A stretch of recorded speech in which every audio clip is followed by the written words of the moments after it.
Don't you worry, the clip's about to begin, but don't forget to subscribe.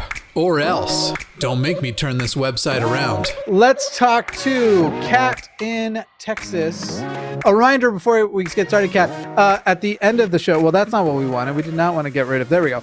A reminder that at the final segment of the show is us responding to super chats. So send in your super chats. Starting at $5, we'll read anything over $5 at the end of the show. Any additional questions you have, maybe you have a question you don't quite have the courage to call in about, or maybe you it would enjoy seeing it on the screen, because we can make that happen too. Send in the super chats, and that's how we will end tonight's show. But now we are talking to Kat in Texas. Kat in Texas, how you doing?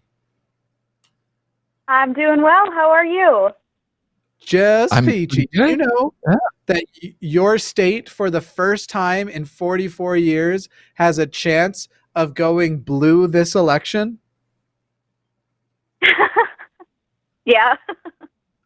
And I would like to encourage everybody in Texas listening right now to register to vote, unless you're voting for Trump, in which case I invite you to go fuck yourself. But everybody else... Yeah, I am definitely registered to vote, and I'm not voting for Trump. Yeah. You know what's hot? Not voting for Trump. So hot. Oh, yeah. Indeed. Yeah, keep going, Jimmy. Keep going. Yeah, what else? What else? Oh my God. Vote for healthcare. Oh, protect pre-existing conditions. Oh, I'm close. All right. Anyway, sorry about that, Kat. You didn't ask for any of You're that. good. I apologize. What? Wrong kind of phone line. Wrong kind of phone line. Wrong kind of phone line. Wrong. Or wrong show. I don't know. We'll see. What did you want to ask about? Yeah, so I guess this is more for Amp. Hi there, Amp. So I'm just wondering, do you know of any good kink sites specifically for BDSM? Any kink sites, especially? Well, BDSM is kink. Kink's kind of what do you mean specifically? Like video sites, education sites, fan fiction sites? I guess like to meet people. Oh, sure. Yeah. I had mentioned it earlier. FetLife is a great one. It's kind of like a kinky Facebook. Okay. It is definitely a bit more of a straighter leaning audience, but it does include, like, it's totally inclusive. Everyone's allowed. I know I was on it for the longest time, but like the gays weren't all really there, so it was harder for me. If you are gay or queer in some way, Recon is a pretty good one. You will find a lot more gay cis men there, but they are also inclusive. Mm-hmm. Other dating sites for kinksters. I'm trying to think of like good mobile dating, but there's not really tons. FetLife is going to be your best. I've heard of FetLife. Yeah. Okay. All right. How about any sources about learning about kink? Oh God. What's the Safeword on YouTube is the single education site in existence. I've actually never heard of your channel, and I'm definitely going to check it out. Thank you. It's probably the answer to the question you have. Then I think that we might be helpful. And you will find a bunch of really awesome people that have been on our show from there. So that is what I will say as a good timer. Self-plug. All right, awesome. Mine was just pretty short. That was just my only question. Good. Check out what's the Safeword. Okay. Thanks for calling in. All right, I will. All right, thank you guys so much. Bye. Thank you. Bye. All right, have a good night. Bye. Yeah. I love questions like that. What is BDSM? What is sex? Because no one has these conversations. I know. So one thing that I was startled by, starting around 25, I was doing a lot of trying to have conversations with people who were doubting their religion, or people who were like, people who were still in the religion, but I thought I had a chance of getting them out. Now listen, at 25, I was also, and I've talked about this a lot, that was kind of toward the end of my abrasive, douchey atheist phase. And I also can't say that I had the utmost respect for women. So part of the reason why I had this conversation so many times was how abrasive I was as a person. But I was shocked to find out how many people don't know like the names of the things they have down there. Yeah. Like what I mean, they're pretty much just like penis and vagina. Those are the options, right? And it's just kind of like, oh my God, there's so much to teach you.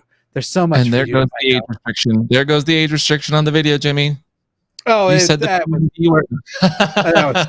way out. That was way down. We were gone before we started. Same though. I had the girls were in one room and the guys were in one room, and we both watched the different videos. One was only about periods and one was only about your testicles. And I learned nothing about the female anatomy. Some people didn't even get that level though. I'm talking like True. I had a friend who I'll use the pseudonym Monica. I like so half the times I say pseudonyms, I just am using their real first name. But people are fucking, you don't know whether I am this time or not. It's just a little game I play. I never do it when people like write into the show and ask for a pseudonym. I always give a fake pseudonym for those, sure. or like a fake name for them. But anyway, like didn't understand. I was like trying to explain to this person who was freshly doubting their religion and starting to leave, like, hey, you have things down there. There's a clitoris, there's a urethra, it was amazing. Like she didn't know any of that stuff. And I enjoy being the person to introduce that to people. That sounds like we did stuff. We didn't. It was purely academic. It was purely I we totally believe you. I'm too old to take virginities anymore. That's just not a thing I'm into anymore. But if someone has a kink for that, that is fascinating. And also a kink for taking virginities. I know they must exist. In fact, I know they do exist because I mean it's almost like a lot of people's first kink, because when you're in high school and even college, like, yeah, I got the V card, like collecting V cards is a thing, and it's super toxic and douchey the way that happens. Then when it gets to a little bit older, then you start talking about like toxicity, because you have usually it's older cis men targeting younger cis women, trying to intercept that sort of time period where they would be transitioning into adulthood, getting away from dependence on their parents and going, let's just never let you hit that dependence thing. And then you have these really, I did like a whole episode on the way there are, the reason why people of a certain age should be worried about predatory age gap stuff. There are age gap things that don't bother me remotely. And once a person turns 25, I'm kind of just like, whatever, do what you want for the rest of your life. But there's that period where it's like, there's a lot of nuance. There are likely very good relationships in that time period that are age gap, but also others that are just straight up. If a 48-year-old's picking up a girl from their high school, there's not many versions of that. I don't know any versions of that. That's healthy. But, and I say all of that openly, like I am in a relationship that it has a big age gap. Like my partner is much older than I am, but we've been dating and I was well above the legal age of consent, knew him for years. And even then, like, you're also probably the most educated on consent of anybody I know. Yeah. So, it wasn't just consent. It was explicit consent. Yeah. Like, also, without saying anything uncomfortable, because he's not here to receive what I would call a compliment, we've all seen him and we all get it. I'm just saying. He might be watching. I don't actually know. I think he's still working, but I'll let him know. Daddy always likes getting compliments. Good deal. Pass it along. And hey, thanks for checking out this clip for The Line. While you're here, hit that like button, hit subscribe, turn on notifications, and then share this with that bitter uncle of yours who loves talking about the good old days.